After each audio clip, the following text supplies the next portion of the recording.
Thank you. We're here today to celebrate perhaps the greatest crime in the history of our country. A crime in which the evidence was destroyed. A crime that has never been investigated. A crime that led to even worse things happening, to unnecessary and illegal wars of aggression, the loss of our civil rights in the Patriot Act, the torture of suspects, the building of detention centers for us dissidents, and the loss of our treasury. Deception and lies have become standard. And we in this country need to take back America. We need a government which follows the Constitution, honors the truth, and serves the people.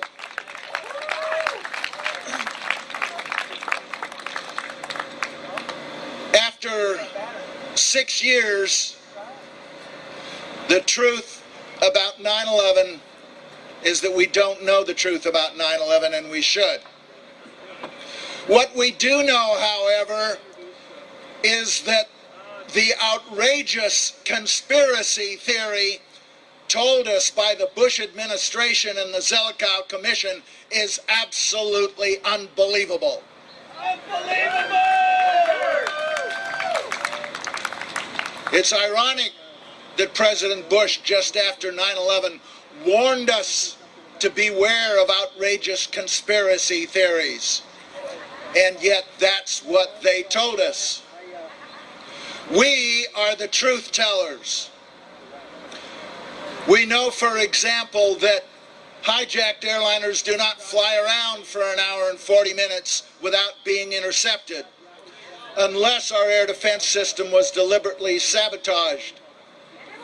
We know that indestructible black boxes do not evaporate in the same fire from which an unharmed passport floats to the street below.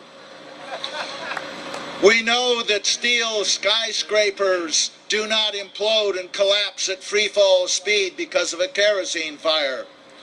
We know that steel buildings do not collapse at all because of a kerosene fire, never have and never will.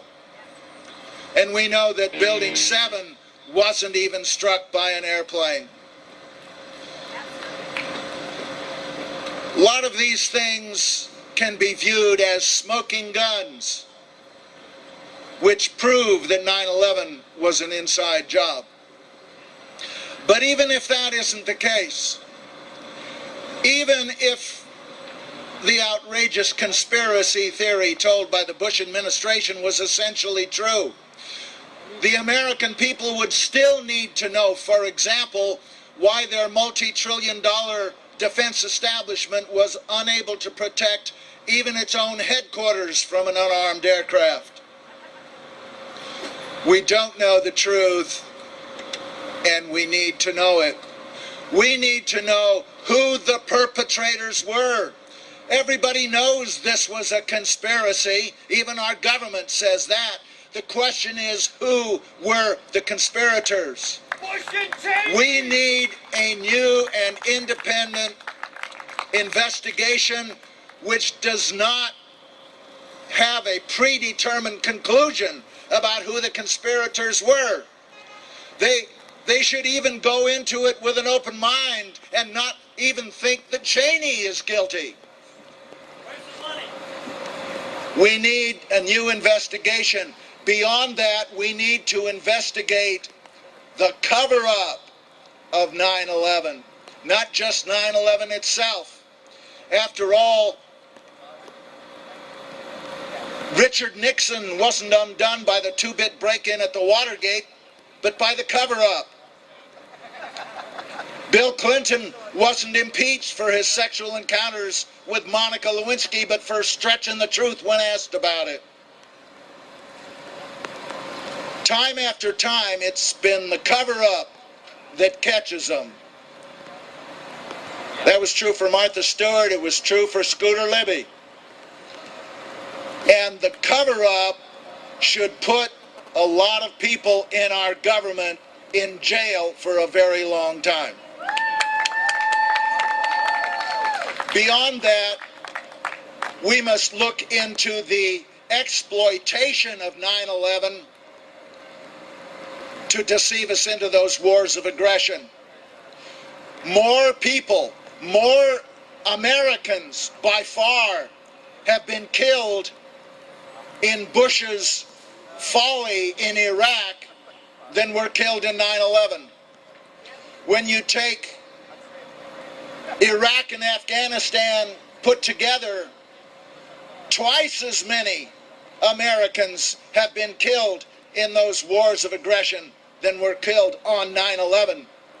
If they say our government could never do anything that would be responsible for 3,000 people dying, we have to say, but what about the Iraq War? They admit they're responsible for that, and that has cost more lives. We need impeachment. People say there's not enough time. I say there's plenty of time. There is time for them to do more evil. We have to stop that. If Cheney and Bush are under impeachment, it will be a lot easier for the generals and admirals in the military to refuse orders to drop nuclear weapons on Iran. We also need impeachment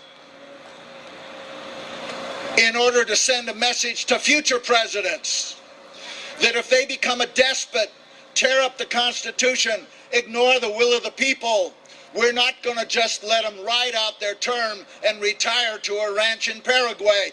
We're going to take them down. Impeachment will also send a message to the people of the world that we, the American people, do not support the evil that was done in our name. If it was okay to impeach Bill Clinton for an act, for fibbing about an act which only embarrassed his family and soiled a blue dress, why is it not right to impeach Cheney and Bush for wars costing so many thousands of lives, for lies to Congress, for lies to the American people, for the loss of habeas corpus, the torturing of prisoners, and the loss of our rights under the Constitution itself? Where is the accountability? Impeach them now. If the Congress won't do it, we have to take other means. I'm going to the Pentagon in 2 days to plead with the generals and admirals there to arrest Bush and Cheney and court-martial them for abuse of power in this country. Thank you very much.